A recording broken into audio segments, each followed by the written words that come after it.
And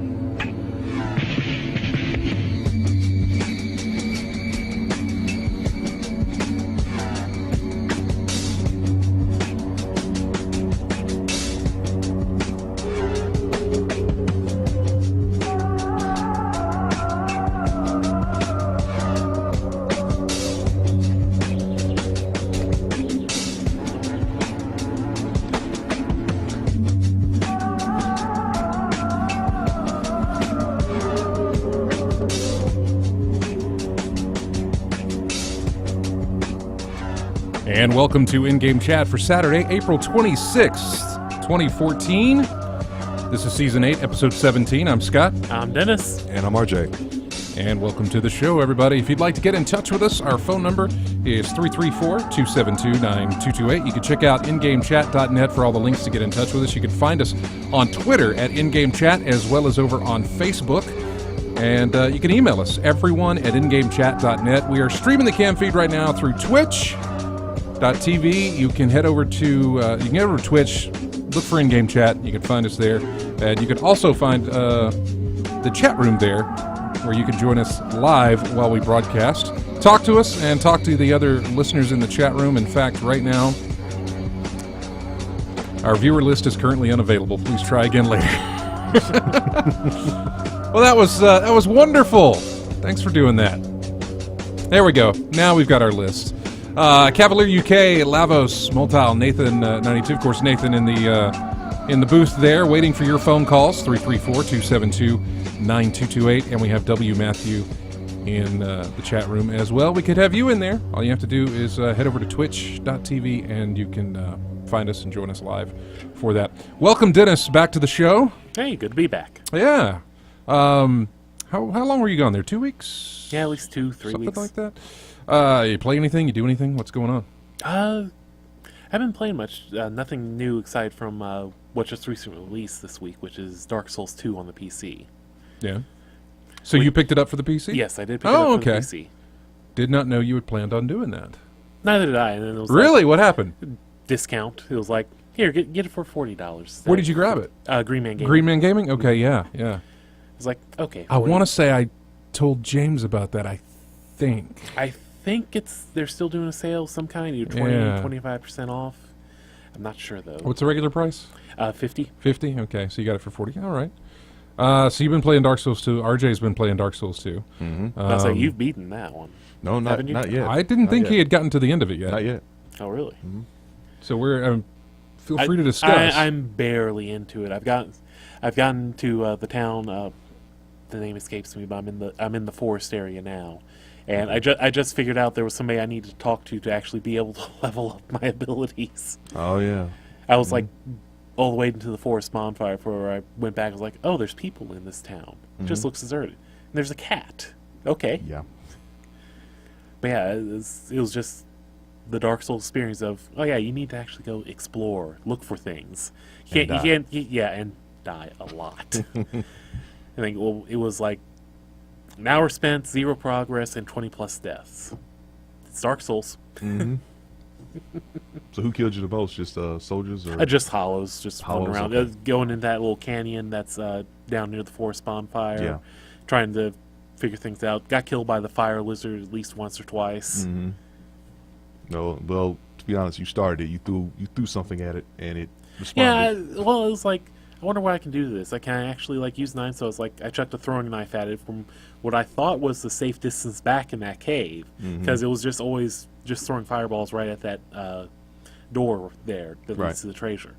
And so I was like, okay, it did a little bit of damage, and all of a sudden it was like, oh, well, that's different. It just aimed right at me. Mm-hmm. Well, yeah, in Dark Souls, you'll learn there's nowhere safe. No, well, I already knew that. It's just I need a reminder every so often, apparently. And it is good to give roughly every 10 seconds or so. Mm-hmm. Did you? How does it look on the PC? How do you? Looks really good. everything moves fine. I'm not the best person to talk to about graphics. Yeah. I don't know how it compares to the PS3 or 360 version. It looked quite nice to me. It wasn't like I didn't get that like stellar feeling like watching like a 1080p video of whatever video game is the one everyone's talking about lately. Mm-hmm. But it looked very good. Like it was just everything flowed fine. I didn't notice any weird graphical tears or anything. Yeah. So looks perfect to me. Good. Didn't have to download the. Wasn't there a patch or a mod or something that they released for it? For the PC version, they've released a patch the day later, but that's pretty standard. Yeah, there was the patch. I think whoever did DS Fix for the original Dark Souls released some kind of mod, but I think it was like to scale something down. I'm not sure on the exact details. Yeah. So I think Cavalier UK in the chat room says it is so smooth it's 60 frames a second. yeah, it really is. There's Nice. that little opening area, the in between where you're like going through the high grass and everything, just really nice. Things betwixt, I think it's Things called. Betwixt. Yeah. Mm-hmm. Well, good. I'm glad you're enjoying it, and got your discounted money's worth, I suppose, for you. Oh, yeah, absolutely. Was going to ask you, if you had played anything else, but obviously Dark Souls 2 has been your. My usuals, Binding of Isaac is always a great. Oh yeah, your little jump in. Yeah, I understand. Jump in, spend an hour. It's like either fail miserably or get the next progressive unlock I need to complete the game. Yeah. Coming up later on in this episode, James might join us. He's in the chat room right now, though. But later on, at the top of the second hour, we've got an interview that we did Thursday with Rand Miller from Cyan about Obduction. And, of course, Myst and Riven.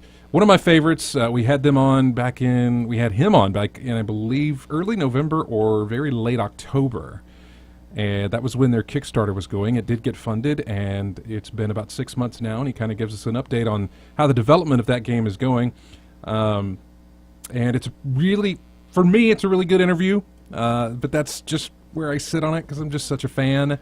Well, and you've only been, like, super fanboy of Myst for one of years them now. days, man. There's a couple of people who, if I get a chance to talk to them, I have to compose myself. Oh, yeah.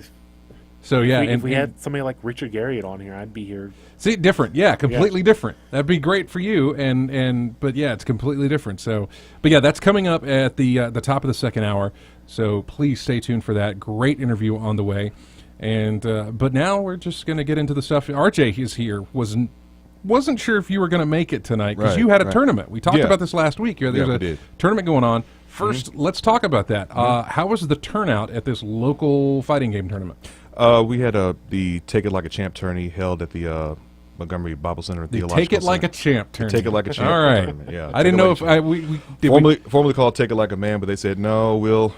We got to get involved ladies too if they do it. So have it Take It Like a Champ. Take It Like a Champ. Get everybody involved. How was the turnout? We had 15 folks, one shy of a perfect bracket for the Street Fighter tournament. The rest of the folks were.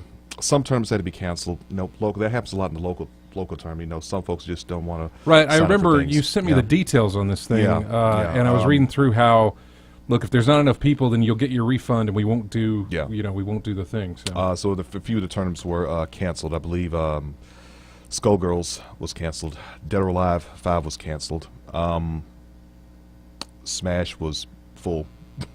A lot of folks was playing Smash. I'm not sure the numbers, but Smash, Melee or Brawl. I think for Brawl, I don't know whatever the recent one is. I'm not a Yeah, Smash Brawl is the Wii version. That's okay. That's the most recent one. Yeah, the Brawl. I guess everyone's coming in for Brawl or whatnot. I think those two went out. That went out fine. The Pokemon one, I'm not sure if they kept that going or not. Probably didn't because no one mentioned it after the others were canceled. But the Street Fighter one, the one I was in, was a 15-man turnout, and so we put our money in, got together, started playing. Well, the one you were in was a 15-man turnout, but overall, what was the turnout? I think the most people showed up was probably going to be for Brawl. Yeah, but I'm just saying in general, how many people were there altogether for everything? I want to say about maybe around 35 to 40 range Okay. of folks that Yeah, showed that's up for pretty that, good turnout. for the local tournament. Well, you understand, folks, that's a great turnout for this small little place. Yeah, it really is. And well, I say this small little place, this small little non-gaming place here. So that's a pretty good turnout. Yeah. But actually, my performance in there, I went 2-2, a double elimination tournament. So you play till you lose twice, and that was it. The top three, friend of mine, Ronaldo Flowers, he's probably better known as Jagger Mind Tricks on Xbox Live, took the first prize. It was his first tournament win, so we were Really? pretty happy for him for that nice. one. So we're gonna congratulate him on that one. Took a good chunk of the pot, and I think the other two was some other friends of mine, Raph and Maurice. Maurice, who's done a lot of traveling around big tournaments and whatnot. He got third place. Yeah, it was a good time overall. Saw some really nice matches. Learned some stuff. Got some Xbox Live tags to add to my friends list so we can play together. On learn your some stuff. Xbox 360. Yeah, that thing. I know. I'm getting used to it. Give me a chance. I'll get used to it eventually. I know. I can. But, I can tell. Listening to you, it just galls you. Just thinking, I have to power this thing on to be competitive in these tournaments. Yeah, for one game. Yeah, Because exactly. You're really because- just collecting these gamer tags for the one game. Yeah, because that's what everyone else is on, and that's the one that's the preferred version of it. But yeah, that's the whole thing, though. The point is that we just had a good time, a really good time with everybody, and it was a nice turnout. And I think if they do it again, we get the word out better. Did they talk for about doing it turnout. again? Did they talk about? Hey, I think he let's- mentioned something about trying another one for next month, getting a lockdown on the location and making sure that, like I said, the word gets out a little better. And with us being there, we can put it out too, so we can make sure we try to get a better turnout next time around, if everything goes through. Yeah. Mhm. No, I think that's great. I think it's great. Oh yeah, it's really nice. It's not a game I could be a part of.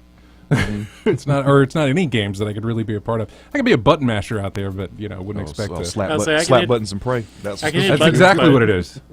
when it comes to when you have to do frame timing and everything, it's that's a bit much for me. yeah, the strategizing part of it. Yeah, a lot of technical stuff. I to look into. understand that is part of it. It's Yep. just it's part I can't Yeah, the ones I lost was basically folks I wasn't familiar with. I wasn't familiar with their play style. When you try to make adjustments and you only have two games to determine it in, you might not get it all. So you have to get a little more experience in that. And I've learned I got a couple of characters to try to learn a little bit on, and just basic rush down defense. Trying to get used to that so I can better prepare myself for it when I face it next time. Okay. And if I play enough tournaments, I definitely will. Yeah. The only stuff I played, actually I got in a lot, and I got in a lot this week because Tuesday the DLC for Batman Arkham Origins released. And I streamed that over Twitch, my entire playthrough of that in 2 parts. I did part 1, Tuesday when it came out, and then took a break after that, and then picked it up on Wednesday and did part 2. And played through that entirely on Twitch, and I saved all that. So if you go to our Twitch, channel for in-game chat, you'll see those 2 playthroughs. If you want to watch that, it's spoilers obviously all over the place. If you're, wanting to go in fresh or something like that. But I played the whole thing through. I enjoyed it. A lot of people were asking me, so how do you like this? How do you like the DLC? That sort of thing. And I was like, first off, I'm a fan of Arkham Origins. I really like Origins. If I'm going to put them anywhere, it's probably Asylum first, just for the fact that it was the first to do what it did, and it really set that tone for oh goodness, comic book games can be made very well, and they can do their thing, they can do what they're supposed to do, and they can look good doing it, and they can play very well doing it. And but after Asylum, it's probably Origins and then City. For me, as far as what I really enjoy. For whatever reason, I like Origins. I do. I really like it. I like the setting. I like that the city's bigger than what Arkham City was. I like the boss fights feel better than they did in Arkham City. The Riddler trophies are less than they were in Arkham City, but they're not as difficult. Not as difficult. Not having to go sit on this pressure plate. Now jump over. No, they've got those, but there were so many more of them, I think, in City. And there was a there were lot an of awful lot. backtracking you had to do in City in order to get those, the full ones. And in Origins, they're kind of all over the place and laid out, and it just a lot easier to get to. And but that doesn't mean anything. To go back into just the story. I just love the story in Origins. A lot better than I did City. City was doing that thing with the twist and the whatever at the end and that sort of stuff. So, really like Origins. I'm sorry, I'm feeling a sneeze coming on. I'm trying to. I don't know. I'm trying. It's like, how do I keep talking when I sneeze? There we go. So, I really like Origins a lot better. Really like some of the fan service that they do in Origins. There's some really good stuff. How so? Is it just and I don't callbacks to like previous iterations of Batman? No. Okay. And I'm trying not to because I really don't want to spoil. You don't want to spoil any of the details. Well, I know it's been a while. So it's like maybe that has been lifted that you can talk about spoilers. It depends because there's us in here. Look how often we get to play video games with our full-time jobs. But I'm not sure. Like, there's a the spoiler. I mean, obviously, Joker's in the game. Yeah, because Troy Baker's a big part of the. But the role that he plays is somewhat of a twist, and then there's an aspect of his segment in the game when you face him that isn't really a twist, but it is just really good fan service to people who are familiar with the story, the comics, and that sort of thing. And you're likely to be very familiar because that aspect's been referenced before. But anyway, I really like it, and I'm trying to talk without spoilers, and it's just sounding ridiculous. Okay, yes, I want to address that. W. Matthew says Origins is very buggy, though. Upon release, for PC, by the way, I'm playing it on the PC version. Upon release, very, very buggy. Horribly buggy. I wrote about it on ingamechat.net saying, look, I really like this, but I can't recommend it to you because it's too buggy. Yeah. And they haven't fixed these things yet. I cannot recommend anybody going out and playing this because it's just way too buggy. It was pretty much a game-breaking bug in there that it took them a while to fix. They finally did, and for that, I was grateful because that was the only bug I had encountered. However, there were others who had encountered other bugs. Those were fixed and repaired. I cannot speak for the console versions. If those have been repaired, I am told that they are. But, yeah, very buggy game at the outset. However, now when you find it on a discount, no reason not to pick it up. If you're a fan and if you're interested in it. Well, I was planning to pick it up. I just haven't got around to it. Other stuff to play and just going. But I don't want Origins to be just something I throw on the pile and just forget, just let it sit for a while like I've done all the others. Yeah. Yeah, that's kind of where I am. Is just finding time to play. Didn't get it at release, but it's one of those like I do want to play it, and preferably before Arkham Knight comes out. Yeah. Well, so being a fan of Origins, I'm a huge fan of the DLC that has been released for it, and. So that's probably shaded me just a little bit of how I feel about this DLC. But I'm gonna compare the DLC for Arkham City to this DLC. Arkham City's was Harley's Revenge. Yeah. Right. And this one is Cold Cold Heart. First off, Harley's Revenge deals with Harley Quinn. Love her to death. Really great character. Cold Cold Heart deals with Mr. Freeze. Really like that villain. Yeah, out of all the rogues galleries that he's got, his is almost above. It's probably above Joker when I really get down to it. But his story is just so great. I really love his story. And it was also his particular story. He was a villain before, but this particular Freeze, his story was established in Batman the Animated Series. Yeah, the Freeze that happened after the Batman the Animated Series is the Freeze that they're like, nope, that's going to be canon from now on. That's our Mr. Freeze, and that's the one I like. That is exactly the one I like that came from the animated series, which is what they have based on all of them from. The Mr. Freeze segment that was in City, I really, really enjoyed. I like how that was one of the special boss fights of the game. Because it was really interesting because you couldn't attack him the same way twice. Yeah, eventually, if you did fail against him enough, it would list out, okay, here's ways you can attack him. Here's the ones that are eliminated so far because he's frozen all the vents around, so you can't stealth attack him now. Those were, and that was one of the more clever boss fights that they put in Arkham City. You had to make those on-the-fly adjustments. Yeah, it wasn't just like, just run in and beat him up until or use a cape tack stone, then run in and beat him up. Right, which is Arkham City. All the bosses were like, you get a gadget, you use it for this boss. That's basically what it was about. Arkham Origins was not anything like that. It was boss fight, and they were all unique and they were all special. The Firefly boss fight was great in Arkham Origins. Really loved that. The environment in that fight, horrible. I have to say that was one of the weird janky things. You can look this up online. It takes place on the bridge that connects the two islands of Gotham. Okay. And during this boss fight, they had to close off certain. They had to direct you in certain ways to go on the bridge. So there were cars busted up, and there was things, and that's how they pretty much placed it. Either there was fire, or there were cars that had wrecked in such a way that you couldn't get past them. Yeah, basically putting a path before. Yeah, that's how they made their path. Well, these cars are gigantic. Seriously, the door of a car makes Batman look really tiny, just really tiny. And you can look this up online. It's horrible, but as long as you don't pay attention to that, because it doesn't really stick out because you're busy fighting Firefly, that fight really, really good. The only fight I didn't like in Origins was the fight with Copperhead. Okay, yeah. Didn't like that one. You're poisoned, you're losing life, and I hated that one. So it's a damage race, basically. One of those. Yeah. God, I hate those. I hate those. Oh, and maybe spoil, but you're gonna have to look forward to one of those in Oh, Dark really? Souls 2. A damage race type boss fight. Mm. Yeah, can't he just crush me like everything else does in the game? Yeah. I'm not a fan of those, and that was the one I'm not a fan of. But everything else I really, really enjoyed about that. But anyway, Mr. Freeze holds a special place in my heart, so that's another reason it takes top tier. The other thing was that I was very surprised because I had expected, like Harley's Revenge, I expected this DLC to all take place indoors.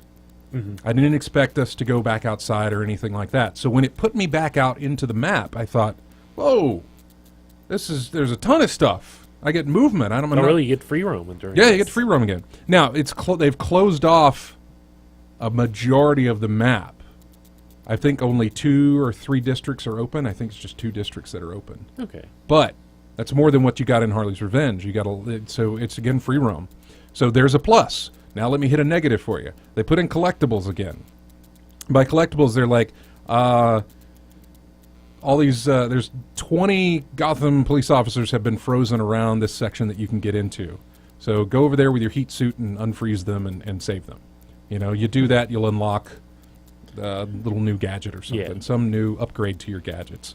The other one was that Anarchy has placed bombs around these sections. Go defuse the bombs and take care of the gangs that are setting up the bombs, and you'll get another little upgrade.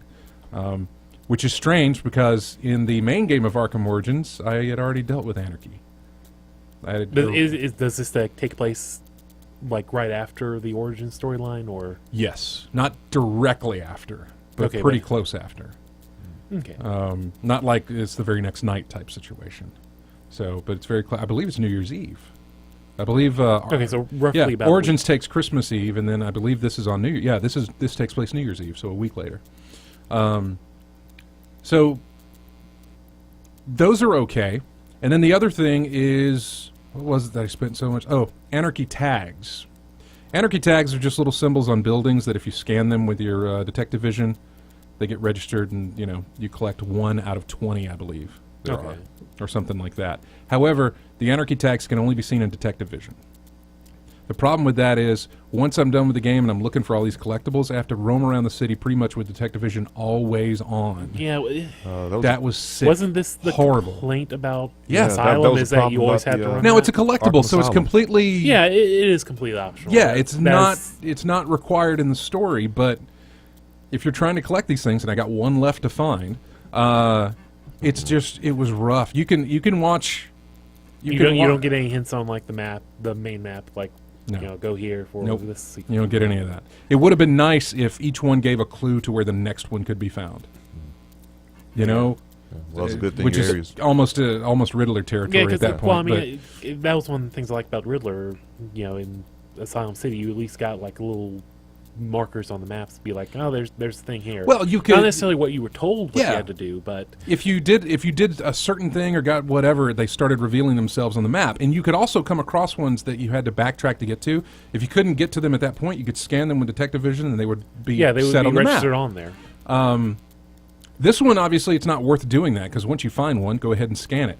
But there was no backtracking needed. But it's just, oh my God, man! I hate Detective Vision. Oh, Yeah. Go watch. You can go watch my second playthrough on Twitch.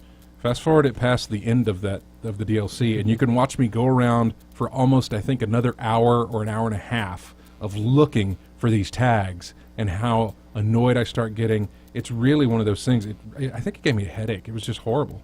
That horrible blue hue of everything was just annoying. Well, I was saying at least you didn't have to go through the entire city because you said it was Right, like yeah, cut it's all off. blocked off. It's all cut off. And I only need that certain one areas, left, but it was just so, oh God, I hated it. Yeah, I hated it. now you have to like But look that was all a- around yeah. and check a list and see, okay, exactly which one am I missing out of this list of 20 here. But that's a collectible thing, so I'll set that aside. Yeah, it's an optional thing. Yeah. I understand it's optional, but it's also kind of frustrating. It's like, I want to do this, but you made it, like, kind of difficult to do. Yeah, it's,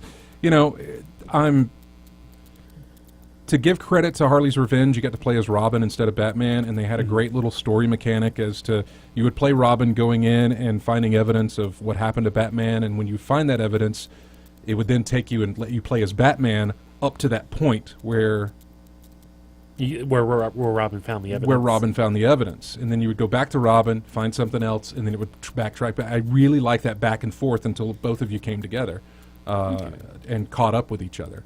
I really liked that way that they did that. But I think the fact that it's Mr. Freeze, I think that wins out. The fact that you get set back into the city, you get a brand new suit, which really doesn't do much, was enjoyable. I really like that. So I enjoyed it. I got the game for, I think, $25 from somebody off of eBay because they got it free with their graphics card, Yeah, I and they was put gonna that say, thing up on eBay. So I got it for $25 when it released. I got the season pass and the DLC and all that other stuff for real cheap during a Steam sale, maybe $5-10. I can't remember. You can get it even cheaper now. So I think right now where it sits, the fact that the bugs have been fixed, and hopefully you don't run into them as far as the PC version is concerned, because you can get this real cheap on PC. I don't know if any deals are going on out there for the console version, but Yeah, I was just about to ask how much it costs on the console right now. yeah. Well, something else is if you go watch the Twitch feed, I kind of give you a little bit of examples of, hey, I'm playing on PC. Here's what some of the things the PC can do with the PhysX on the NVIDIA cards and everything else. I showed the snow effects and that sort of stuff that you don't get on the console versions. So especially on the last-gen console versions. So, but anyway, that was what I played. And then I played some other stuff that we need to take a break. And when we come back, I'll tell you about it. I can't really tell you much about it because I'm under embargo. Yeah. Joy. Yes. But I'll tell you when that embargo lifts, and I'll tell you what it was I played. And we'll have a lot more coming up next on In-Game Chat. Here is music from Sonic. I believe this is one of RJ's tracks. We'll be right back in just a moment.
And welcome back to In-Game Chat, music from Soul Calibur. Do you have, and this is again from RJ's collection here, any idea, is this a character, or I only have it labeled Soul Calibur 2 in the Name of the Father. That's a Nightmare stage. The guy's good. I totally understand that. Well, I can name enough, Final yeah. Fantasy tracks like that. Yeah. So See, totally understand. that's impressive to me, too. Final Fantasy tracks. Just because there's so many of them. And not that they all... Maybe not all of them, but certainly the ones I played a lot, especially soundtracks. like the soundtracks. Yeah, for them as soundtracks well. and video games are huge nowadays, man. Like, what was Bayonetta's like? 5, I think it's 5 CDs. I remember when I did like Bayonetta import Final Fantasy VII soundtrack from Japan for like $100. Yeah. It's just you didn't have file sharing back then. There was barely an internet at that time. That's true. Well, when we left earlier, I wanted to tell you about the games that I was playing. They're under embargo, but I got a chance to play the Star Wars tables for Pinball FX2, the new ones. They've got 4 new ones that release on the 29th of April. The embargo lifts at... Let me look at this real quick. I've been meaning to because I wanted to know. Now, by embargo, you mean you can't review them? Or? Review impressions embargo. Okay, but did you do a stream? No, I did not. Okay, because that would have broken embargo. Okay, I remember you saying something about it on the Twitters, but well, because what I do whenever I get these ahead of time, I try to do a Twitch stream. I do whatever I can to get something out there to give you an idea of here's how these tables play. Here's what I think of these tables. Go out and buy them when they get released at whatever the date is. In the past, they haven't really had any issue with that, or it just the amount of time that they've been able to get me the code has been so close to release that they were just, they're like, no, go ahead, do it. But this one specifically says the review impressions embargo ends on Tuesday, April 29th at 6 a.m. Pacific, which is, 8 a.m. our time, I believe? yeah, roughly. Yeah, Yes. so at 8 a.m. Central Time, 6 a.m. Pacific on Tuesday, I will unleash those videos. I played all 4 of the new tables. I did 4 videos for each, or I did 4 videos, 1 for each table. Spent about 30 minutes on each table. And these are just previews, by the way. These are not really reviews. They're just kind of previews and my initial impressions of them. And I do say in there as I go through them, I'm like, you know what? I'm really going to enjoy playing this for Silver Ball Sundays, or whatever the case. I'm not too keen on this one, but I will say you're getting 4 tables for the price of 3. Because normally they release these as 3-table increments. Their deal with Lucasfilms were for 10 tables when they originally made this. They released 3, ever how long ago it was. I want to say it was early last year. I think they released 3. Then they released 3 more. And then they released 4 coming up on the 29th. It's 4 for the price of 3 tables. They're all Star Wars related. I will say, I need to go back to the other Star Wars tables to let you know, but there's some really, really good ones in here. Can you say? Can you even say what the content of them was? Or Yeah, there's the Han Solo table, and it's seriously called Han Solo, and it's all about Han and the Falcon. It just everything to deal with him. Let's see. There is the Droids table, which takes place on the big sandcrawler thing. The big the Jawas with the yes. Whatever those Yeah. big thing. If Matt or James were here, they could tell you. Maybe there's some people in the chat room who'll be able to answer that, and I can show you just how dumb I am as far as figuring that out. But I want to say it was called a sandcrawler. It was that giant tank-looking thing.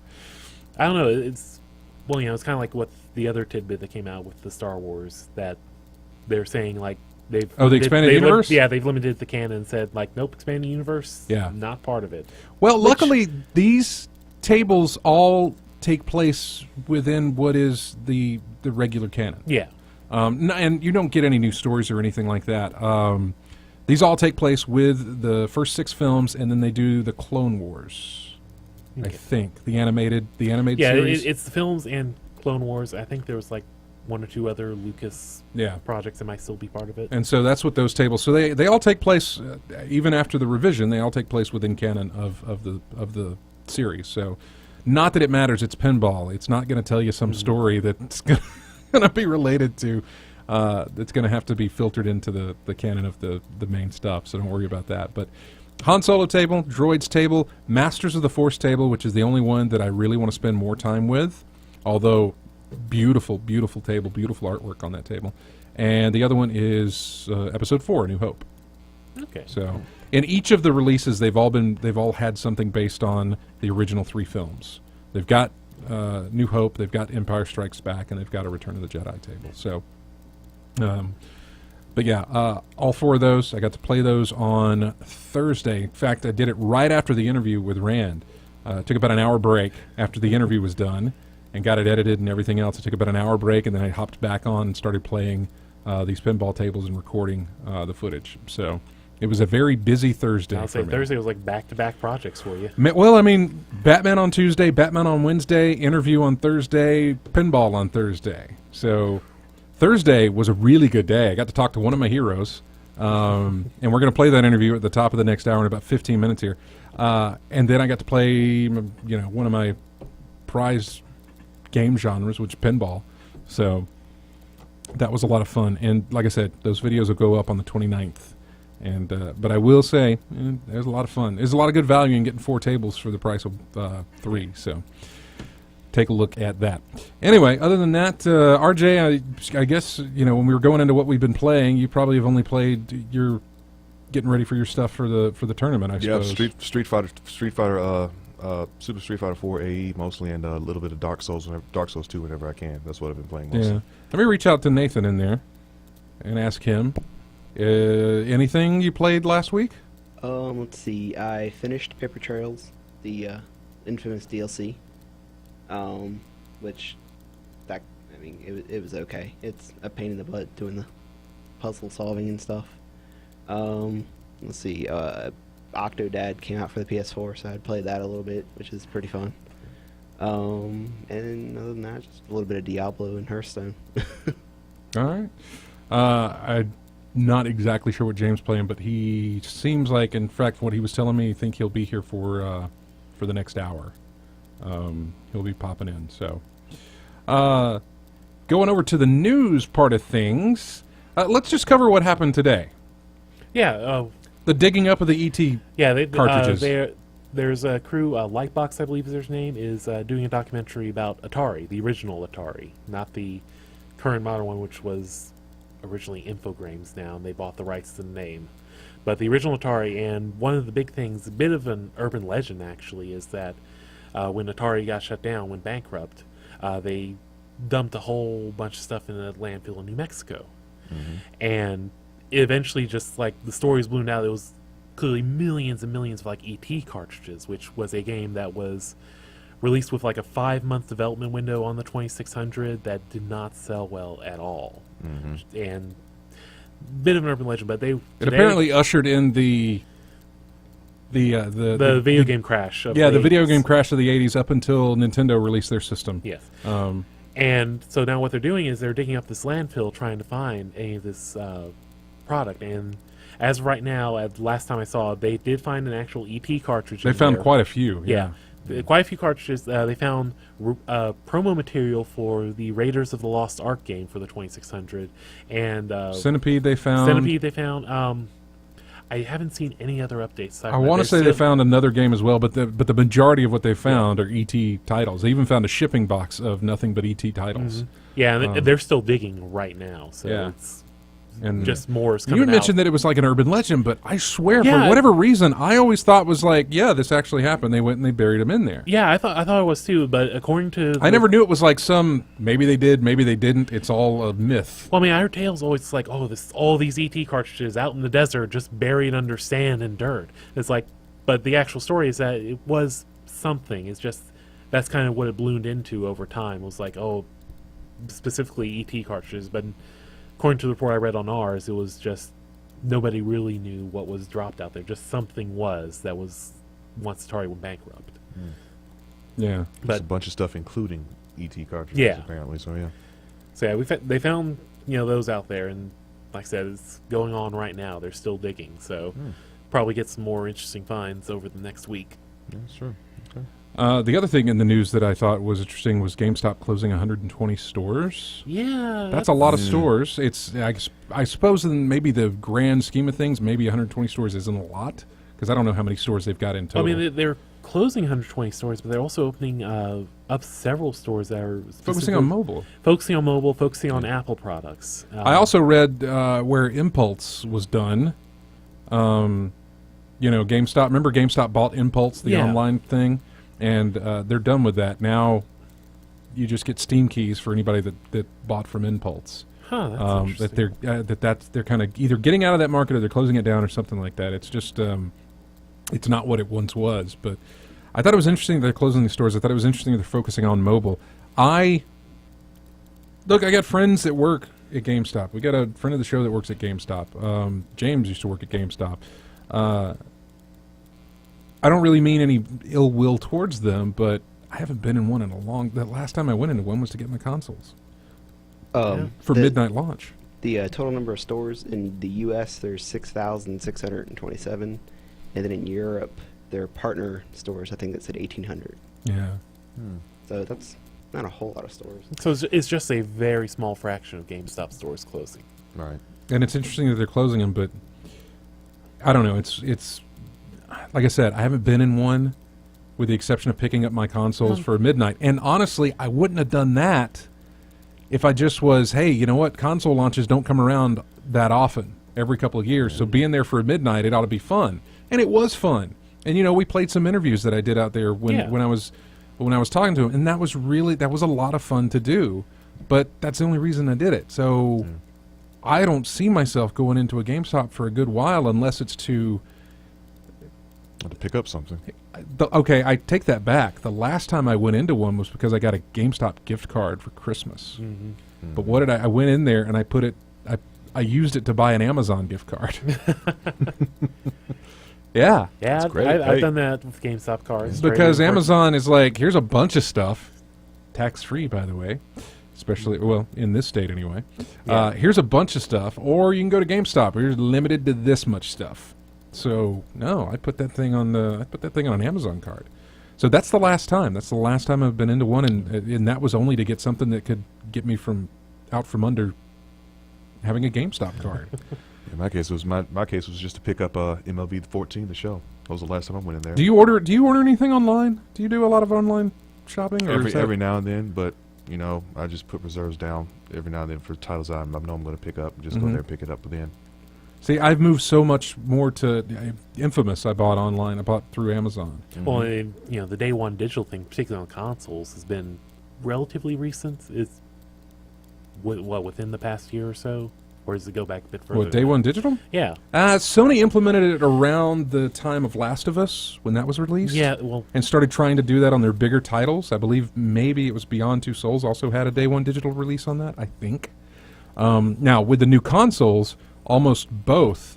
Yeah, I think both of them have day one digital. Yeah, Xbox One or Microsoft and Sony have both gone day one digital with that, and obviously on PC that's pretty much what you're getting is day one digital. But I don't know. It's the reasons going to a GameStop have lessened a lot over time. Yeah, it has, with the exception of. Well, no, I can't even put it on that, man. I'm thinking in my head, I'm like, you know what? I bought the Metal Gear Legacy Collection during a Black Friday sale on Amazon. Probably got it cheaper than I would used at a GameStop. I bought, I think it's called is it called Akuma? No, Akuma's the character from that. It's called something else. Asher's Wrath? Yes, that's what it is. Thank you. How you knew that? I appreciate it. Yeah, that was pretty impressive. That's another one that I could have gotten for real cheap from GameFly, or I could have walked into a GameStop and picked it up used, but I got it for like $5 during a sale on Amazon. It's one of those weird things. Now, if the inspiration hits, obviously I can't get those deals outside of Black Friday through Amazon, so I would have to hit up GameFly or have to go to GameStop or something like that and maybe pick it up used. But it's just a rare thing for me to go into a GameStop and want a used game when I can get it new from probably Amazon for like $5 more usually. Some of those titles that they discount that are used I think are about $5 less than new. Yeah, that's been the criticism of GameStop. And that's my thing. I'm like, you know what? I'm willing to shell out the $5 for something nobody else has touched. I'm willing to put that $5 down for that. So. Yeah. But yeah, It's one of those deals that's close enough. Yeah, W. Matthews says the last time he was in one was for A Link Between Worlds for the 3DS. Yeah, even that you can get digital. You can get digital on 3DS. Yeah, you can. I don't Yeah, know. I want to say that. it's- Look, this is coming from a bunch of people who are very hardcore in their gaming compared to most of people in our area, and I'd kind of like to compare it to that, to just kind of average Joe gamer type person. Probably GameStop's very relevant to them. Average Joe parent who has average Joe gamer kid, or even less than that, who can't buy online, Yeah. who can't do their shopping online because they're too young. Well, and GameStop particularly- is still a very valid thing. Yeah, and the attraction is something tactile you can hold in your Yeah. hand as well. Although, as we get older, which we do, and as this generation who has moved into buying a lot online starts having kids, GameStop's not becoming viable because you can just order it online. It comes in a box already there. Go ahead and wrap it and get it ready to go under the tree or for the birthday, whatever the case may be. Or tell the company to wrap it for you. Exactly. So, I don't know. It's one of those things that's like, it's interesting to see that they're closing those stores. Is it because business, or is it because they want to just shift to mobile? And if they do shift to mobile, I mean, good God, we've already got plenty of those places around. Yeah, there's $1,000,001 place you can get for your cell phones and anything really. Yeah. There's just, I don't know. It's not like I, see GameStop and think, oh, let me go get a mobile from there. Let me go get my new cell phone from GameStop. Medusa's Mirror says, we've got the good GameStop, and then there's the one where the employees seem suicidally depressed. I've seen that before. Yeah, that's never good. Yeah, Lavo says with their card you get a discount on the used game that's $5 less. You still get a discount. Yeah, pro member. I forgot about that you Yeah. do, Yeah. but you have to Yeah. use their card, and I think you have to pay for their card. No, It's a I don't subs- think well, you you have to got pay the no more, you got do the you? free version and the pro version. Pro version comes with that subscription to To Game Informer. Game Informer magazine. But I think they do $15 have a an year. option where you can just get a card. Yeah, Now, yeah, you I get don't the know if free that version. discount's included on that though. Yeah, I'm not sure as well, but it's roughly about $15 a year for the pro member card. Yeah, I let mine lapse. I had one for a good while because I had a bunch of games to go in. There's the other usefulness is like I had a bunch of games to trade in. Yeah, I was like, let me go just take. I've got so many games here. Let me just so many worthless games to me. I'm like, let me go take these in and trade them in. And I know you could get an extra like trade-in credit if you were a member of whatever. So I signed up for that. Took those in. Got a pretty good amount of credit. I think over $100 worth of credit on a ton of games. I had so many, man. So I many. remember I've seen your shelf and just Yeah, how I had full so it many is. from the early 360 days, from like launch 360 days, and that I was just like, no, let's take these back. I had so many from PS3, like a bunch of peripheral type stuff that I wanted to get rid of, or PS2 or whatever. So, but yeah, so that was I think the reason I signed up for it. I got the Game Pro issues digitally, which was nice to have. I got them. I think I got them physically too. I don't remember. I was just more interested in the digital versions of them, and then I just didn't have a reason to go in there, man. I didn't have a reason to go in there, and I hate saying that because I mean, first off, they're a potential advertiser, not to this show, but just to these stations. Yeah. Friends that work there. And I don't mean any ill will on them. I'm just being honest with like, when was the last time I went into one? Yeah. We Look, it's don't just have the way reason. there's But nothing wrong about it. Don't feel bad about it. It's just the way the market's going right now. It really is. yeah, it's Just how times it are is, man. changing. You know, we do advertising here at the. I say we do advertising. The radio station here does advertising, and I started 13 years ago. 2000 was when I started here, and did commercials and stuff. Clients would come in and they're like, "Okay, let's cut our commercial," or I'd get copy to read to cut a commercial, and like they would have the address and the phone number and that sort of stuff. And then over time, it was address, phone number, website, but don't worry about the website too much. Then over time, it was give the phone number and the website. Now it's like Find just, us on Facebook. And now it's Twitter. just give them the website okay. because people remember your name more than they do numbers. Yeah. More than you do phone numbers, I can remember your name. If your name is the same as your business, then I'm going to remember it. Probably don't even need to buy the website. Just plug it into Google and be like, oh, there's the website. Well, you can do that too, but it's like no more need for directions. You know, the directions out of ad copy went away. The phone number is starting to drift away. Some people want it in there, but the phone number's starting to go away, and now it's just website, website, website. Make sure you have the website in there, because that's going to give them everything. If the name of the business is the same name of the website site, they're going to remember it, because all they have to do is remember that. They remember that name, they know what the website is, or they can Google search it like you said, and then they can get directions, they can get all the information they need, the hours. Most of the people put their entire inventory online that you can browse through. Yeah. So it's interesting how that's sort of shifted to. It's not interesting. It's progress. It's what's going to happen.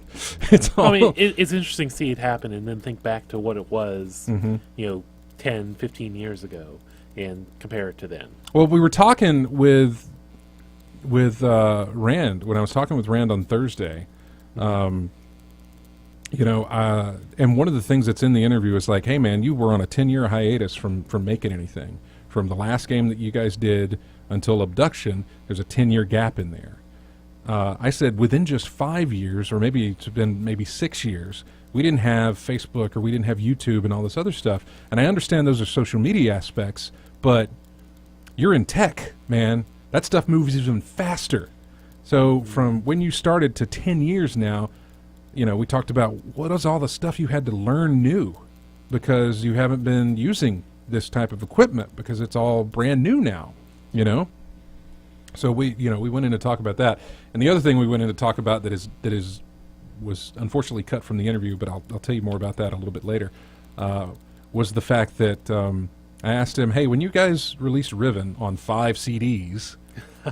Yeah, I remember that. Did you ever think you'd be putting that thing on a phone? Because they can put Riven on a phone now. You can put Riven, the entire 5 CD collection, you can put Riven on a phone and play it. And at the time that game released, it gave my computer issues.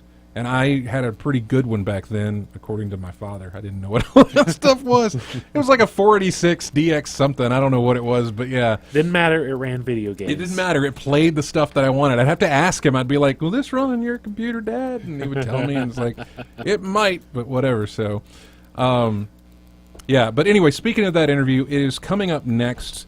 And it is a great interview. Don't forget that you can give us a call.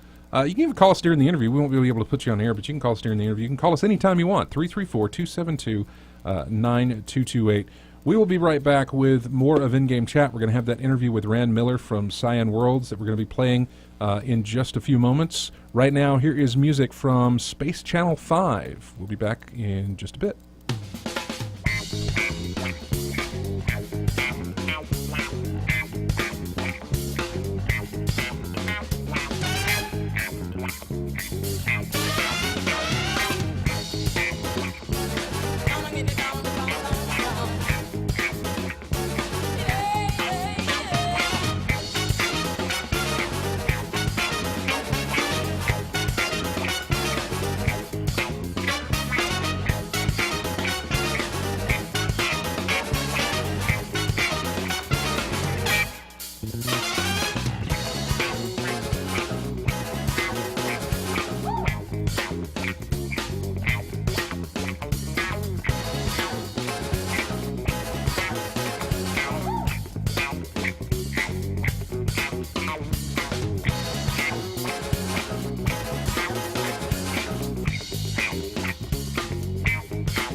And welcome back to In-Game Chat right now. With us through the magic of Skype, we have Rand Miller from Cyan Worlds or Cyan? Which way did you guys go? Because I've seen it both ways. Cyan or Cyan Worlds? Yeah, we've kind of simplified and gone back to our roots and just Cyan. Okay. Keeping it simple. The world seems to be liking simple these days, so do we.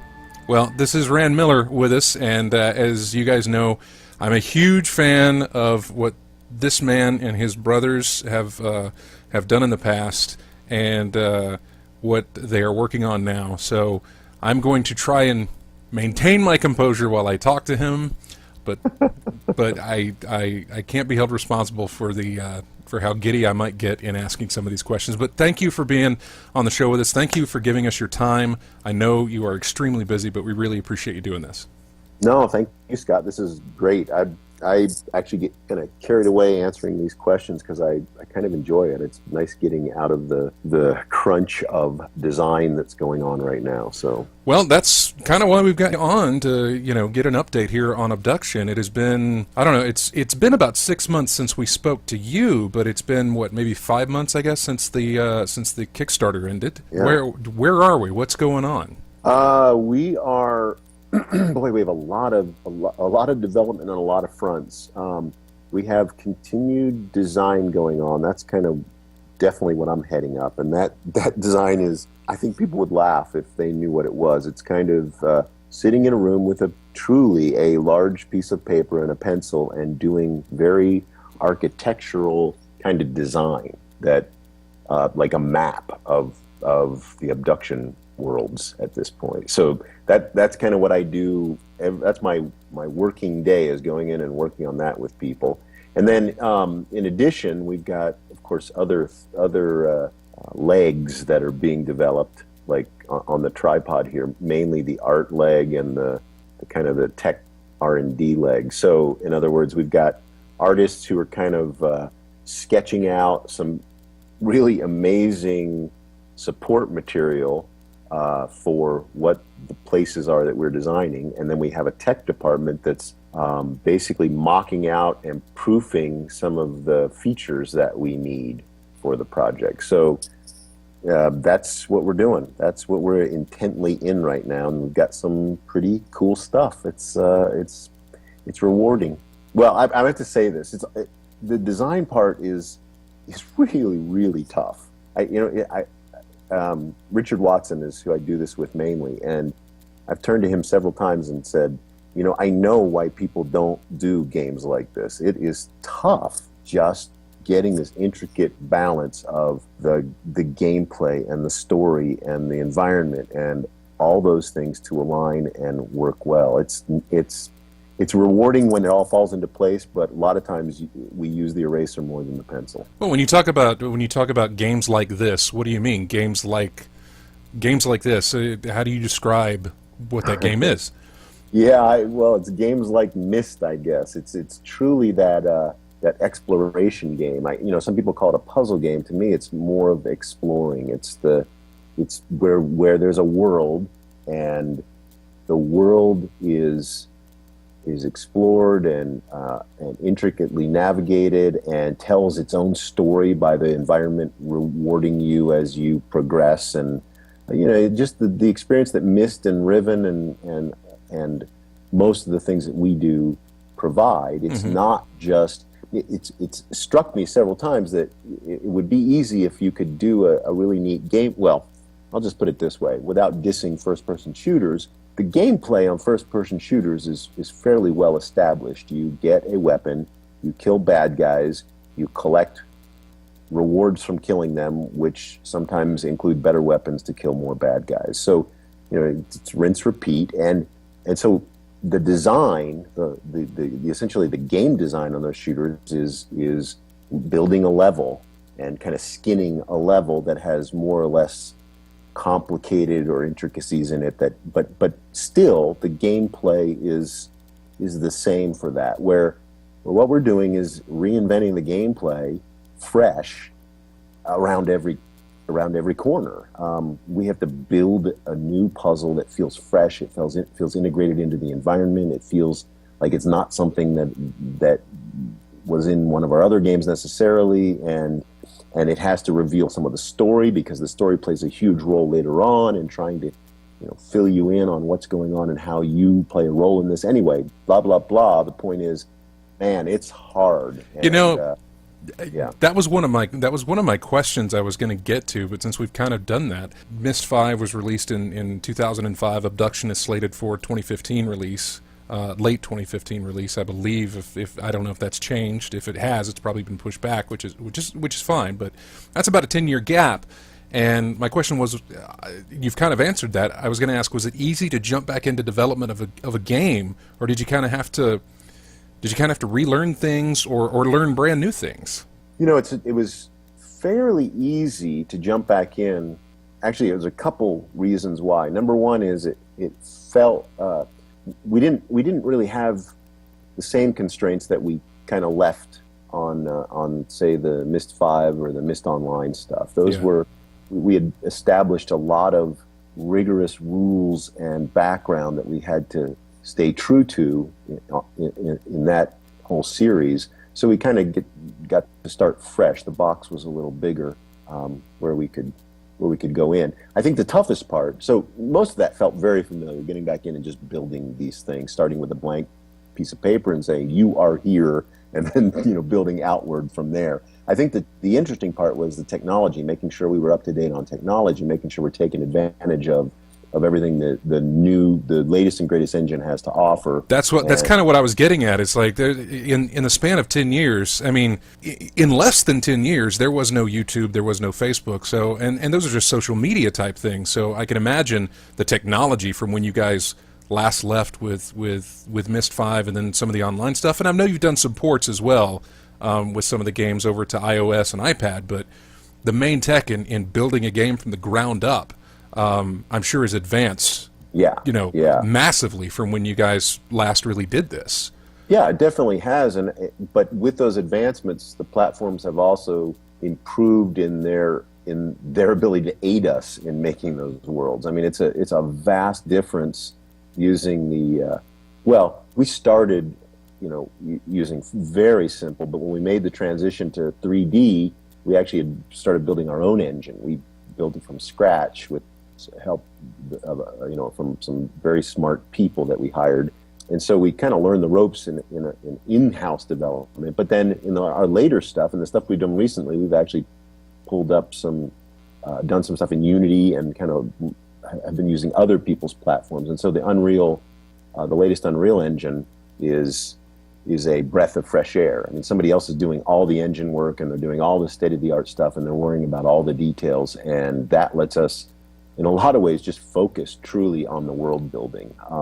And it's great. I don't think we lost anything. In fact, it feels like we've gained a lot of stuff. Well, going back to that 10-year gap, and again, I don't want to say that you guys weren't doing anything, because there's plenty of things. You put Riven for the iPhone, the iPod Touch, but in those 10 years, what was going on? I mean, what were you guys doing? I mean, was it just that, or were there other things happening?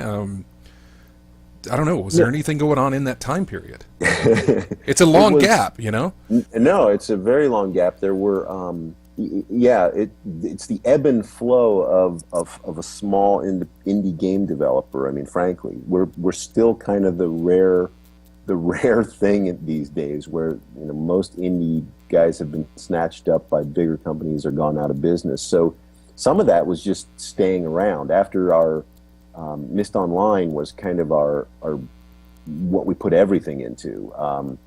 We put a lot of money, a lot of development effort, a lot of everything into that, hoping that we'd at least get a year. I mean, there's no guaranteed for success, but we wanted a year to try that out, and basically didn't, because of, I think at this point we can say some publisher cold feet, didn't get a chance to even start. So that pulled the rug out from under us both. We'll just say figuratively and in some ways very literally, the rug was pulled, and if the rug is money and resources, it was gone.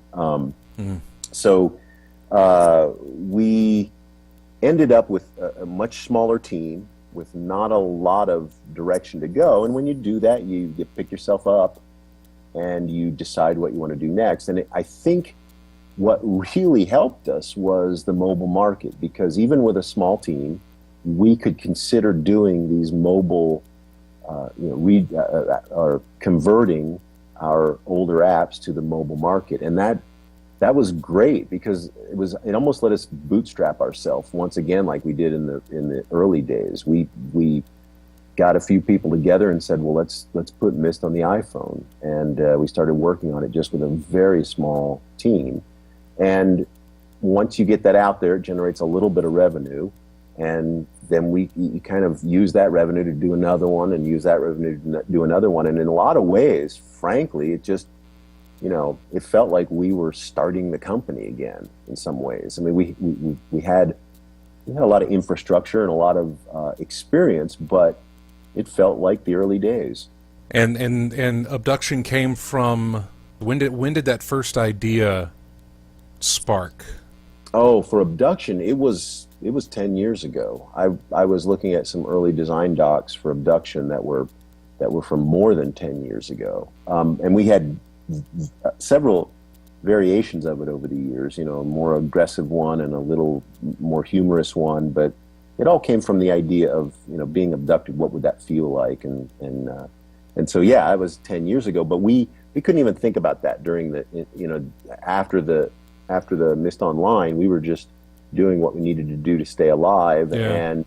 And there was no Kickstarter. It was, you can take Obduction to a publisher and they'll get 90% and they'll tell you what to do and they'll own the IP, and that just didn't feel like what we, how we had done things. And so, along comes Kickstarter, and we start looking at it, but we wanted to do it right. We didn't want to just jump in. And I think we've said this, but we had those early ideas. Obduction was one of them, and we decided that would be a great idea. So yeah, we've kind of, in a lot of ways, if you're looking at a graph of our company, I mean, we went all the way up from Myst and Riven, and then kind of went down a little, but surged back up from Myst Online, and thought we were doing some really incredible stuff. By the way, still some of my favorite work we've done is that Myst Online.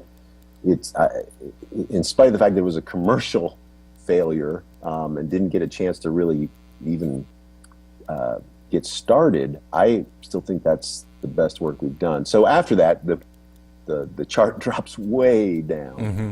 and then it's a slow grade upward again, where now with the Kickstarter and Obduction, it feels like we're able to do something big again. It's almost like we started with the kids software way back in the early Cyan days. We used that to bootstrap ourselves up to Myst. Well, the mobile conversions almost feel like the same thing. They allowed us to kind of grow things back to a point where we could consider doing something bigger, and that bigger thing is Obduction. I want to get into some of the questions that I got from around the internet, Reddit and Twitter. I got some questions for you. From Myopic Short-Sighted is the guy's name, or her name. Many Myst fans have found that since Myst and Riven are puzzle games, they lose a lot of their replay appeal, seeing as you already know how to solve the puzzles. Will and how will Obduction compensate for this? We go back and forth on this all the time, and I'm not sure there's an easy solution to this, because it depends on the player. It depends on whether you look at our games as puzzle games or exploration games. If you look at them as puzzle games, then it's very easy to say, well, boy, we could just create random solutions for the puzzles and let you replay it as many times as you want, and the puzzles would change, and you'd have to solve it every time. If you look at it as an exploration game, then that's not quite as satisfying. You're seeing the same places and the same spaces, and you don't get really the same feeling of satisfaction of doing it a second or third or fourth time, other than noticing things that you didn't notice the previous time. And so it's a little bit of both of those that we can do to kind of give a little bit of replay value, which is we can randomize some of those puzzles, but I'm not sure that that's great for hint guides or getting help from your friends or And that, granted, we're not trying to make it easy for everybody, but we still want to make it so that you can kind of converse with your friend and say, man, I'm having trouble with this. What should I do, or what should I look at? And you guys can kind of be on the same page. But there's also other puzzles that we can randomize so that it reduces what we call the 9-minute Myst syndrome, where you can just get into Myst and solve it and be done with it in 9 minutes and go, yeah, I got it, I'm done, sweet. And I've never looked at Myst as a speed run opportunity. Yeah, exactly, and I don't think many people do. And so some of the puzzles we might tweak will kind of force you not to look at it that way. We don't mind putting those in, but I have to say that the other thing that I'll go down that other road a little bit, which is the level of detail. And I think we did this a lot in Myst Online. We got better and better at it as we were building these real places. We put more and more detail into the world that the second time through, you notice things that you didn't notice. I mean, in our early children's software, it didn't matter that much. It wasn't a big deal, but we still had hidden things in there. In Myst, there was a little bit more. In Riven, it was very intricate, and we had a lot of detail in there that you can go in and see at varying levels if you go back and play it. And I think in Myst Online, we continued with that theme. So that in Obduction will be there as well. There'll be various levels of that. You'll go back and play it on one level where you're just solving the problems, solving the puzzles. But when you go back and play it again, you'll get a different take on the story. It's got a feel that suddenly you'll be like, wow, I did not notice that, or that feeling that was coming through. And I think that's important. That's exciting to us to a certain extent. Next question from Jasper Oosterman, I believe, from Twitter, says, how do puzzles get tested? Do you guys test it in different age groups? Yeah, this is a great question. It's interesting because one of the few Myst games that the puzzles were actually mocked up and tested ahead of time was Myst Revelation. And I'm not sure that it really accomplished what the goal was at that point, testing those things. I'm not sure it really was all that. So the shorter answer is no, we really aren't going to test those puzzles. We've had a lot of experience building puzzles, and we kind of know what puzzles are good and bad. And believe it or not, there's going to be some in there that are compromises. Not every puzzle is a perfect one, and because people are different, some people like different kinds, so we mix them up, and some of them just hit us just right, and we go, yes, that is nice.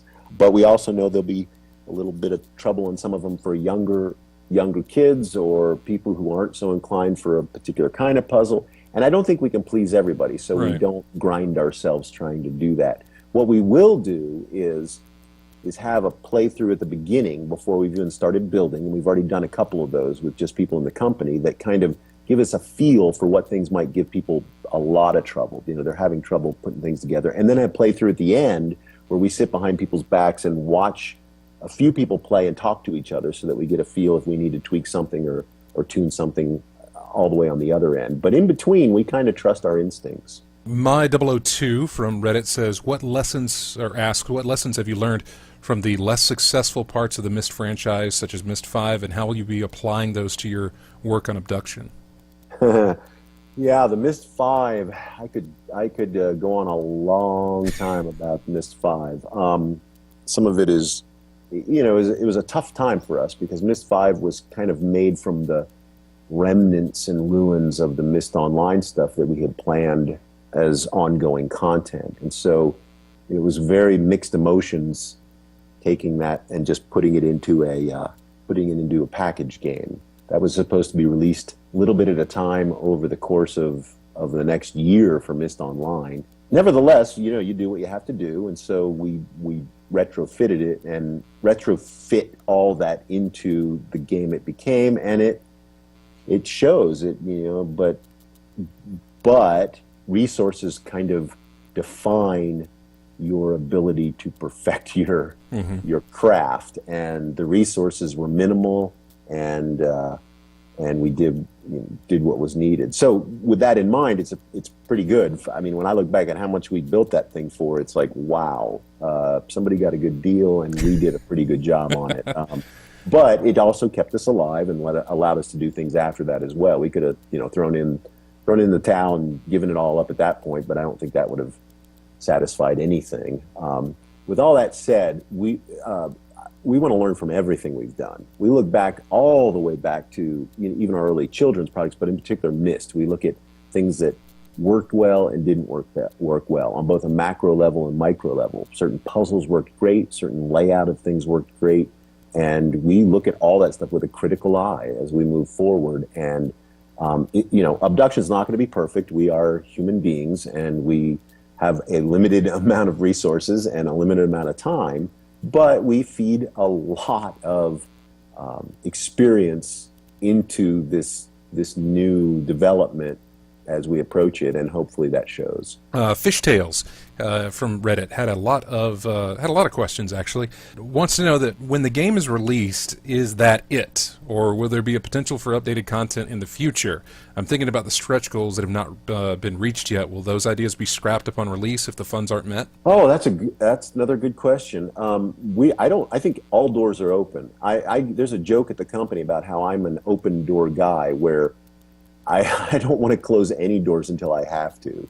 To me, that's it drives some people crazy because they're like, no, we have to close this door because we've got to get going on the other ones. I'm like, no, we don't have to yet. Let's just leave it open and see what happens. So if that kind of shows you where an answer to that question, well, so be it. I don't want to close anything. I think we love those stretch goals as well. There's a couple of those that would be just wonderful to have as part of the game.